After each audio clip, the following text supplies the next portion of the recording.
Now the latest ITV News in London.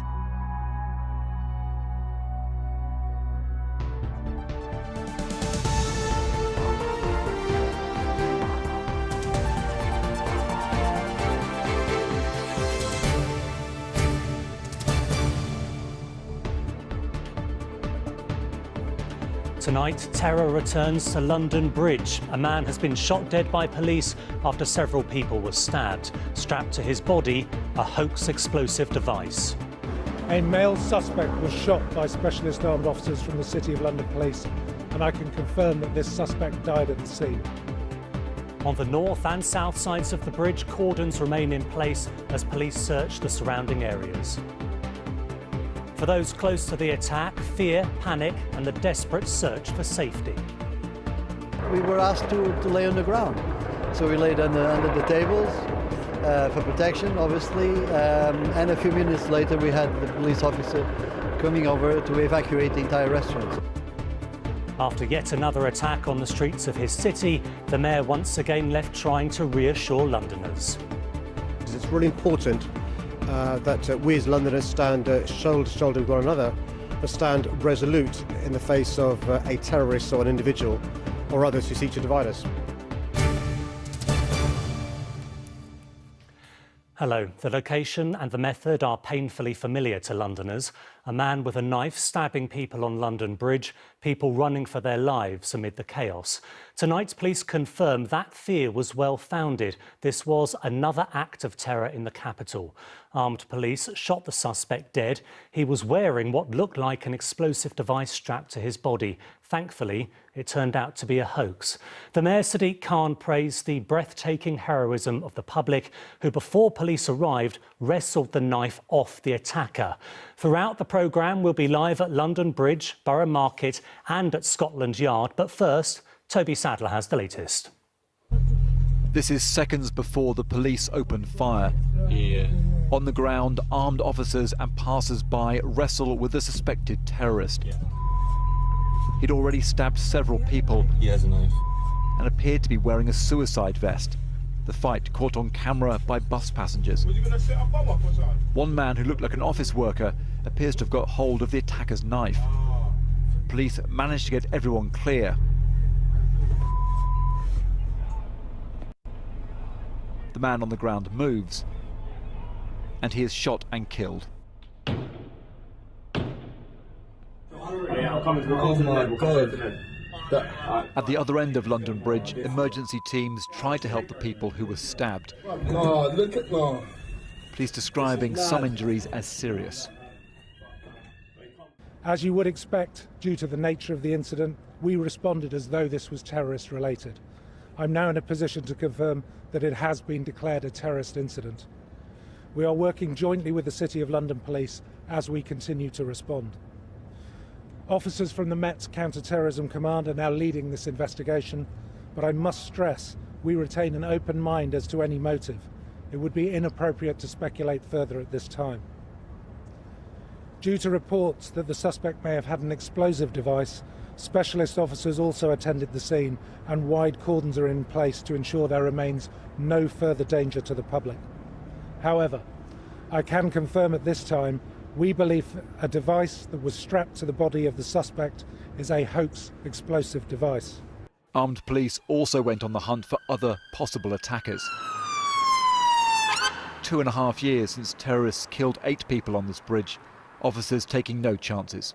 We were asked to lay on the ground, so we laid under the tables for protection, obviously, and a few minutes later we had the police officer coming over to evacuate the entire restaurant. It was when civilians started flooding in and then the police urging everyone to run down the street off the bridge into the actual coffee shop. And then the management of the coffee shop was saying, you need to get down on the floor. So straight away you're panicking. We were thinking there might be gunshots out there. After this, it's going to make me think twice about coming to such an overcrowded area. But at the same time, it's life, isn't it? It could have happened anywhere else. The actions of the police have been commended, but also the bravery of ordinary Londoners. So what's remarkable about the images we've seen is the breathtaking heroism of members of the public who literally ran towards danger, not knowing what confronted them, We do know from the statement given by the Assistant Commissioner Neil Basu that there appears to have been a device on the suspect. Members of the public didn't realise at the time that was a hoax device, and they really are the best of us. Another example of the bravery and heroism of ordinary Londoners running towards danger, risking their own personal safety to try and save others. And I want to say thank you to them on behalf of all Londoners. Clearly, my thoughts are first with the emergency services, with the police, the bravery that they showed in going towards danger as they do. I also want to pay tribute to the extraordinary bravery of those members of the public who physically intervened. The area around London Bridge remains closed off. Even the river itself is being controlled by the police. The investigation will now spread, first to identify the knife-wielding attacker, then to any accomplices. And with London getting at its busiest in the run-up to Christmas, anti-terrorism police will want to find out quickly if other attacks are planned. Toby Sadler, ITV News. Right, so let's go to the north side of the bridge first. Max Walsh is there. Max, you've been there all afternoon. What have people been saying to you? Well, normally this place is absolutely packed on a Friday night with people ready to come and enjoy the weekend, but tonight it finds itself at the centre of a terrorist attack. I've spent much of the afternoon here where people have been evacuated from the surrounding offices. Many people are still streaming out now. One person said to me they were actually in lockdown at one stage as police tried to carry out their investigation. Armed police were also here running down this street, as well as lots of police cars zipping up and down as they tried to establish exactly what had happened. And in this spot I bumped into a number of eyewitnesses, and one person actually witnessed what happened on London Bridge. First, I was supposed to go on the bridge myself because I was travelling back home to Stockholm. So, firstly, we just received a message from our office that we were not allowed to go outside the building. And then we just saw everyone running away from the bridge. And then we saw the police actually trying to escort everyone away and blocking the streets. And what then happened was that we went towards the bridge to see what was going on, and then we actually saw the shooting. It was important to say the exact details are still emerging. This is very much a developing situation. Max, thank you. To the south side of the bridge now, close to Borough Market, and Jenny Longden is there with two men caught up in the aftermath of today's attack. Jenny. Yes, that's right, just on the edge of Borough Market here, where just 2 years ago, shortly over 2 years ago, another terror attack left 8 people dead. Now, we still await any news of the finer details of what happened today, but what we do know is that people were filling into the restaurants and the cafes in the area. It was Friday afternoon, just after 2 o'clock, and we're joined by 2 people who were in those restaurants and cafes. We're joined by Julio Marquez, who is the general manager of a hotel in the area. Julio, just talk me through, first of all, where you were when this happened and what you saw. Well, I literally popped out to have a bite to eat with a friend, with a colleague. And all of a sudden I noticed there was a lot of commotion in the Borough Market, because we were in a sort of a glass area so we could see the outside.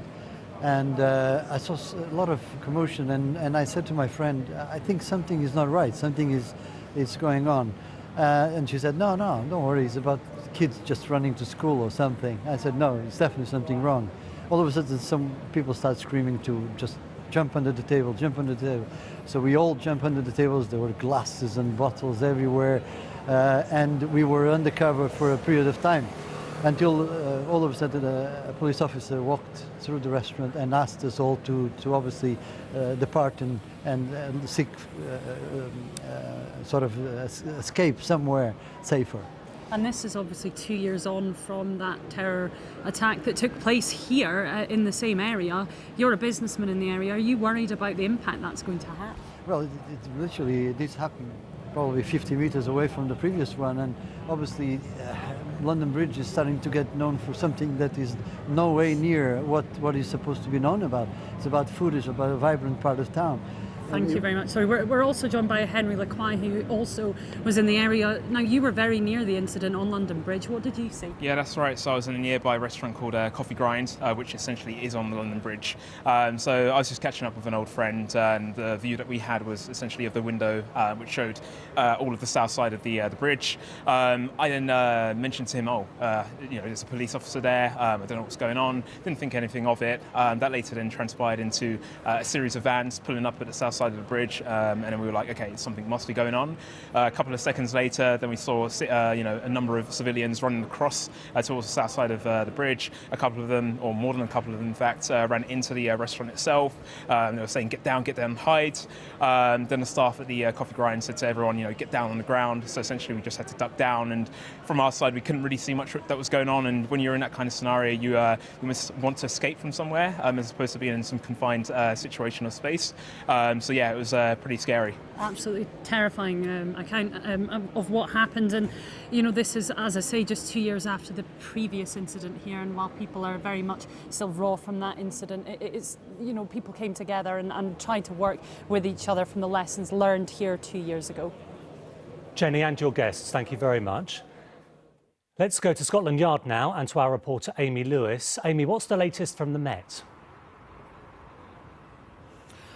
Well, the investigation is being led by the Met's counter-terrorism police unit, and the one thing that you have to say about them, unfortunately, is that they do have plenty of experience in dealing with this type of incident. And of course, in this case, not just the incident, but the location, given what did happen at London Bridge 2 years ago. There are still, in fact, the barriers in place that they put there to protect the public. Now, the Met have said that we can expect to see more patrols across the capital this evening and across the weekend. They say there will be firearm officers on trains and at stations. Don't be alarmed, they are there to protect the public. And in fact, just walking around Westminster in this area, around the major landmarks, we've already seen more patrols this evening. The priority for the Met will, of course, be trying to establish who the suspect is and whether or not he was already on their radar. But aside from public safety, of course, we also have to look at the terror threat. And just a few weeks ago, the level was downgraded from critical to substantial. So that means from very likely to likely. It will be interesting to see whether or not the terror threat will again be increased and revised in the coming days. Amy, thank you very much. Right, let's try and make sense of this all then. Our security expert, Dr. Sally Leavesley, joins me in the studio now. Sally, here we are again. Let's just pick up on what Amy was talking about there, the terror threat. It was lowered recently, wasn't it? Yes, it was. And but first, I think everyone's thinking about the people who've been injured, and also about the bravery of the public and phenomenal bravery of the police who stayed close to that suspect. Yeah, the police rush in, of course, yes, as the Prime Minister said, but it was the public who were there first grappling with him. The public were there first, and the police know the effect of a substantial vest device. You'd want to be way over the other side of a bridge, the other end of the bridge. They put their lives deliberately in danger to help that public, so they're amazing. But going to this terror sort of level, it has been lowered because it's always found that if you can move it up and down, you change the level of alertness. And what's been happening is there have been more terror plots, but the plots have been disrupted. So what we've been seeing, in my view, with the terror level is more a confidence of police that they can disrupt the plots. But these types of ones will get through. So I think they're going to have to rethink their strategy with that. The fact that he was shot dead on the bridge, what factors would have gone into the decision-making on behalf of the police and the counter-terrorism officers there? What would they have been thinking about weighing up in those split seconds? They're totally trained, they're exercised, the teams know. You can't get better experts at marksmanship than the Mets and the City of London Police. They are totally confident, and the judgment is ideal because it has to be split second. And their judgment was they stayed close to that suspect. They shot him so that no finger could get a device initiated. And he was wearing that hoax device, wasn't he? Yes, but you can't tell. No, exactly. Yes, and remember that the device, we may say it's hoax, but actually it's a terror tactic to keep on killing people because people won't approach if they see a device on you. So it's a tactic for killing, but the police can't tell.